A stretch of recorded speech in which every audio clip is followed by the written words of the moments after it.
Party మారిన ఎమ్మెల్యేల అనర్హతపై supreme court కీలక వ్యాఖ్యలు చేసింది.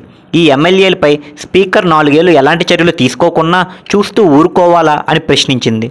ఎమ్మెల్యేలు పార్టీ మారిన వ్యవహారంలో స్పీకర్కి కోర్టులు సూచనలు చేసే అంశంపై సుదీర్ఘంగా వాదనలు సాగాయి.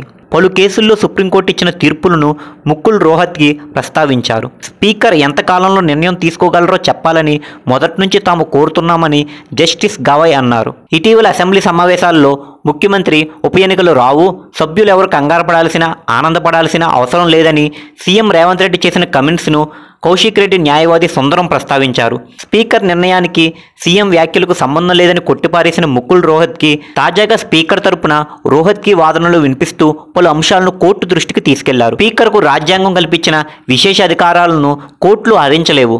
ఒకసారి ఆయన నిర్ణయం తీసుకున్నాకే జ్యుడిషియల్ సమీక్షకు అవకాశం ఉంటుంది. స్పీకర్ కాలపరిమితితో నిర్ణయం తీసుకోవాలి. కోర్టు చెప్పడం భావ్యం కాదు. ఒకవేళ సూచనలు చేస్తే స్వీకరించాలా లేదా అనేది స్పీకర్ నిర్ణయమే.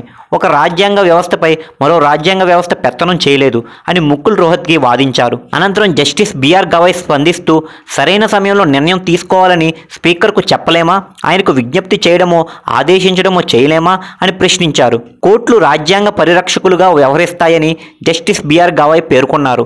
అనంతరం రోహత్గి స్పందిస్తూ ఎమ్మెల్యేలపై చర్యలు తీసుకోవాలని స్పీకర్కు ఫిర్యాదు చేసిన వారంలోనే పిటిషన్ వేశారన్నారు.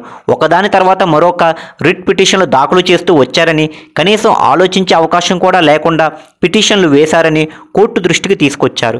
ముకుల్ రోహత్గి వాదనలు ముగియడంతో అసెంబ్లీ కార్యదర్శి తరపున వాదనలు వినిపిస్తా అని సీనియర్ న్యాయవాది అభిషేక్ మను సింఘ్వి తెలిపారు. ఉదయం 10:30 గంటలకు ధర్మాసనం సమయం కేటాయించింది. ఎమ్మెల్యే తెల్లం వెంకట్రావు తరపున సీనియర్ న్యాయవాది జంధ్యాల రవిశంకర్ వాదనలు వినిపిస్తున్నారు.